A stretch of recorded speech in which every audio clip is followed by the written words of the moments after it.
but it came out in the way that she spoke as well. Like you could almost, and it's weird, you can almost visualize the ballet stances in her, and with Zed, he had this very physical presence.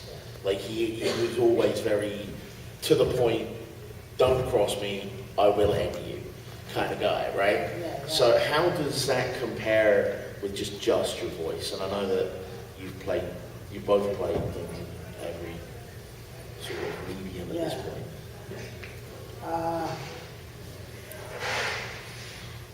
Well, it's like the choice to do him that very Shakespearean made him stronger, and of course my vocal quality, I try to get down in my lower registers. I don't have a lower register voice naturally, so I did the scratchy thing like this, which I actually had developed the voice from a character I did the year before.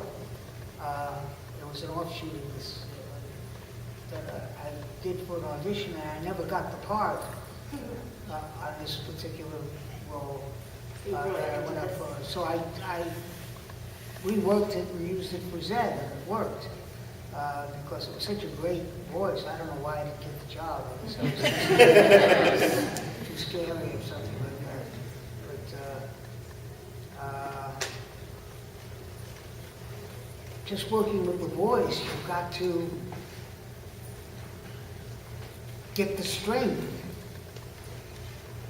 in vocal patterns and definitive. Zed never asked a question.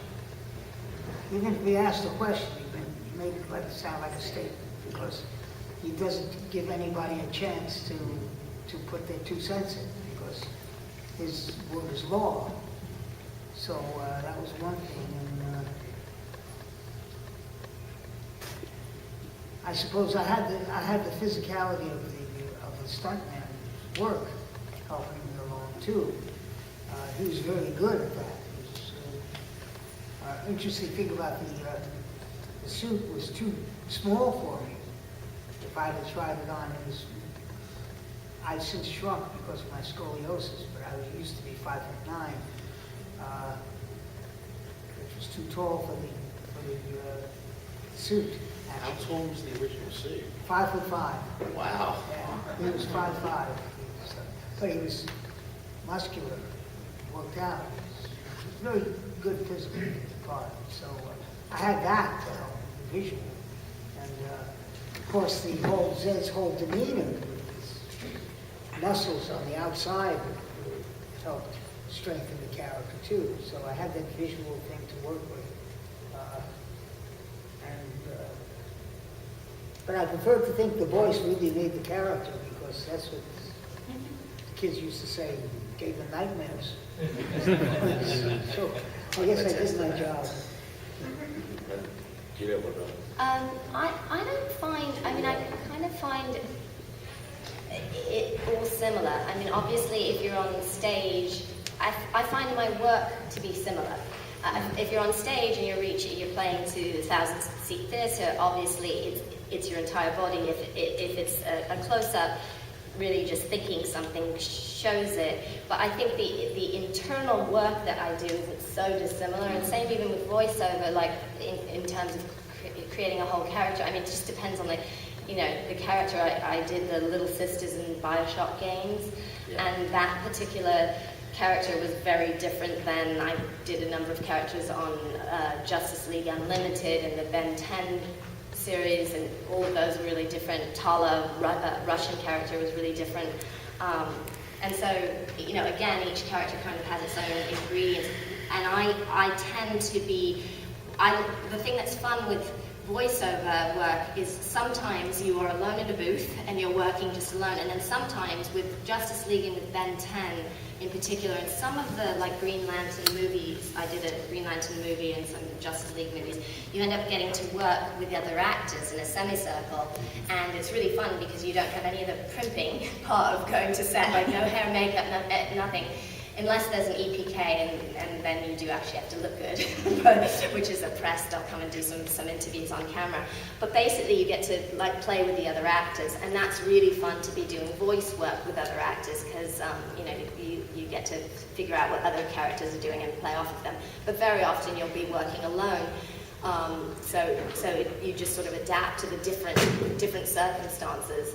But I love voice acting. But I find myself, you know, it depends. Like you end up being very physical when you're doing it. If a sequence is physical, you need to sound like you're moving, or you need to, you know, so all that stuff you end up finding. Or if it's a character that's very still, because of the nature of the character, it just sort of depends on what the character is in itself. Yeah. One more sweet for you guys. Any questions out there?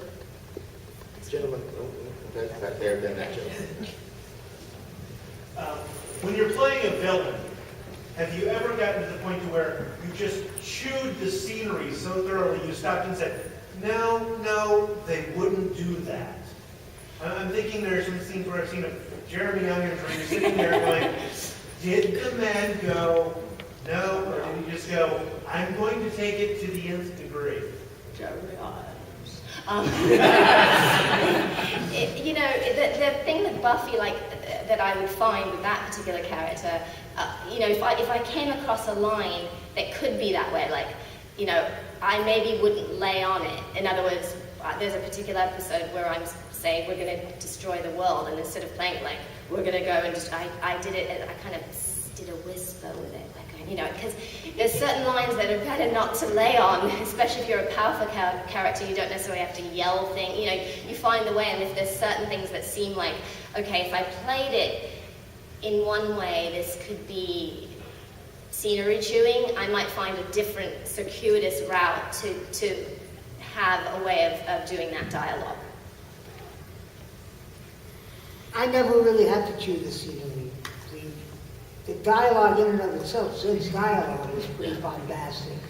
So I just stuck to doing my thing with it, and let the material carry the story.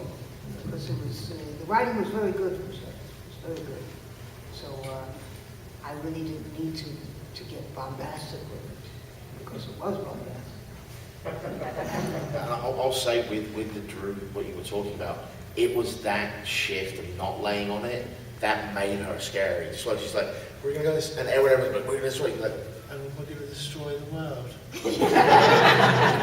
Like, it's just like well, of course we are. Yeah, right. Yeah. This gentleman over here had a question on the back there.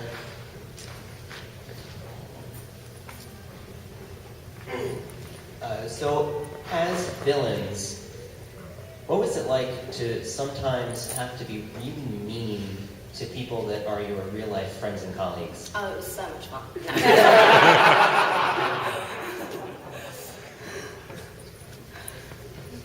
Oh, it was great. Like I say, it was my job. And there was no hard feelings on the outside. You know, you had to be... I had one episode where I had an out and out. It's the only time Zed came down to Earth to go face to face with Tommy. And I'm a friend of Jason David Frank and I were friends, acquaintances anyway. So, but then again, I'm in the booth alone. Yeah. So it's the only time when I did Spider-Man, we were all in the semicircle, which was nice. But for Power Rangers, in the booth alone, so you get to go face to face with the character you're going face to face with on the screen.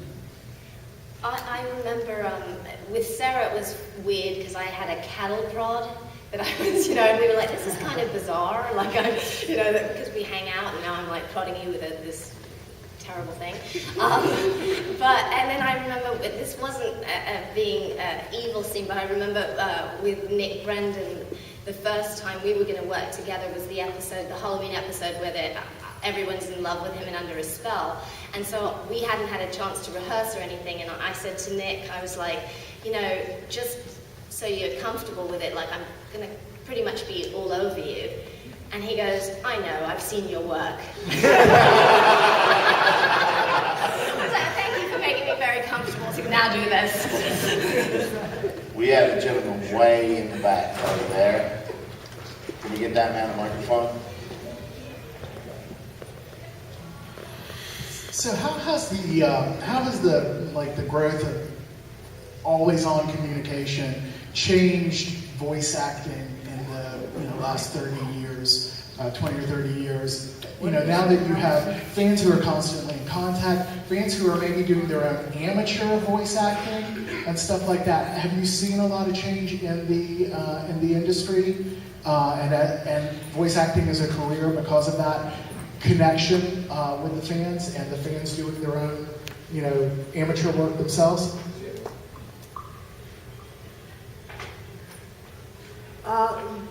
Well, the first part of your question was stuff online.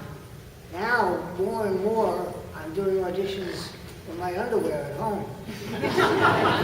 Not the black shorts. And I don't prefer to do it that way because you don't get to work with the director. You got to make decisions based on just your feeling, which is okay.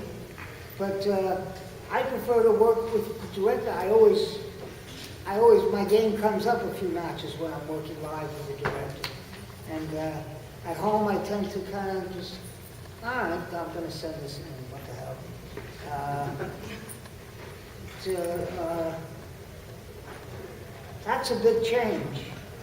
And nowadays, sometimes you do the job at home. I did a video game sitting in my underwear. And the director was directing me over the phone from Texas.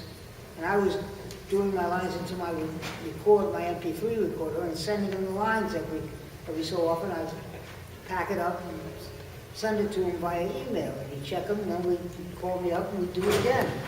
And it was very weird to do it that way. It was all right. The project came out very well. And at least I had the benefit of working with him live, so to speak. Yeah. But over the phone. For me, since I've been doing it, the community's got more and more. But I think right from the time I've been doing it, it's stuff has been online. But I had my experience. I went to Comic-Con when one of the Green Lantern films I was in premiered there, and nobody prepared me for the fact that we came out on stage to the Q&A, and it was 4,000 people dressed as Green Lantern. And nobody had mentioned, I hadn't been to a Comic-Con or anything before, so I walked out and I was speechless for the first 5 minutes. I completely was like, oh my god, I better get my facts right here, because they're going to know. If I say something wrong about Green Lantern, I'd be lynched. But it worked. It was great. It was really an amazing audience. All right, so we've looked at, we've got one more. Let's make you the last question, sir. No pressure or anything. Yeah, make it no pressure. So for Miss Landau, at the end of season 2 of Buffy, when Drusilla kills Kendra, what was her reasoning for not feeding upon her? That's funny. Someone was talking at the time just behind you was talking about that earlier. I think I just wanted her dead. To be honest. And I think it was like a moment when Drew was in her sort of full strength power, and I think it was literally like just getting her out of the way, and kind of a brutal kill. I'm sorry, he's mad at me for killing him. All right, so we've looked a lot to the past, and we're gonna start to wrap things up here.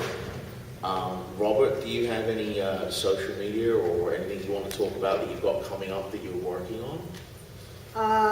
Yeah, I'm on Facebook and Twitter. You can find me, of course. And I welcome any comments on I'm currently working, I have a continuous role on Check It Out with Dr. Steve Brule,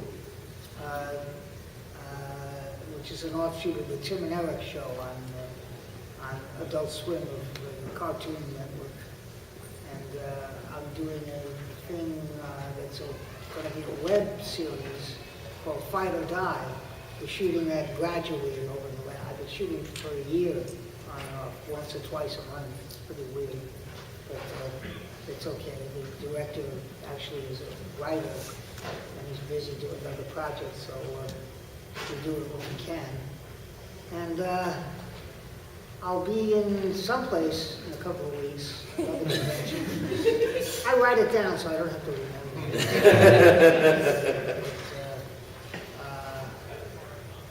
That's pretty much what I've got some foot surgery coming up that I have to do, so I'm just trying to, it's pretty minor. And I'm trying to keep my schedule clear for a month, so I don't have to be involved with anything too heavy. Or put pants on. Yeah, I'll have to put pants on. We know that you've got something special you want to share with us. Yeah, my husband, who's in the front row, and I have been co-directing the definitive documentary series about vampires and myth and pop culture. And so we have thus far interviewed so many amazing people: Tim Burton, Joss Whedon, Gary Oldman, Anne Rice, Willem Dafoe, Ron Perlman, Robert Patrick, Charlaine Harris, who wrote all the books that True Blood is based on, Kevin Greavious, who created the Underworld franchise, Steve Niles, who created 30 Days of Night. The list goes on and on. A lot of the original Hammer people. And so we've been, we're on Indiegogo right now, and we've been shooting as we've been fundraising, and it's been really, really amazing. And each episode also has a narrative film which is inspired by the conversations. And so we've shot one of those, they run like 4 to 10 minutes. And we've already shot one in New Orleans and one in London. So I'm going to share with you like 2-minute 20 trailer, which kind of shows the series overview. And so that you know, like the narrative, basically each narrative goes into a different metaphor. So for instance, like all of our creators talked about, Joss talked about, he used the metaphor of vampirism of high school as a nightmare. You talked to Kevin Greavious, who created Underworld, and he used it actually to look at interracial dating, because he had experiences with interracial dating, so he created 2 species who don't get along, one of which is vampires. You talked to Charlaine Harris, and she created the whole True Blood universe to look at discrimination against homosexuality. You talk to Tim Burton, and he says he made Dark Shadows about the dysfunctional family. So each of the narratives will pull one metaphor, whether it be the outsider, whether it be sex, whether it be addiction. And so you'll see in this, you'll see some of our interviewees, because we cut it before. We've also had, by the way, Nathan Fillion, we just interviewed, Christian Kane.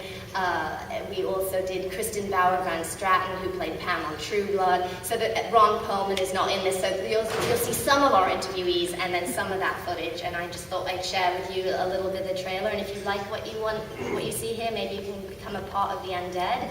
And there's all kinds of things like T-shirts and stuff on Indiegogo. So they said it was really easy.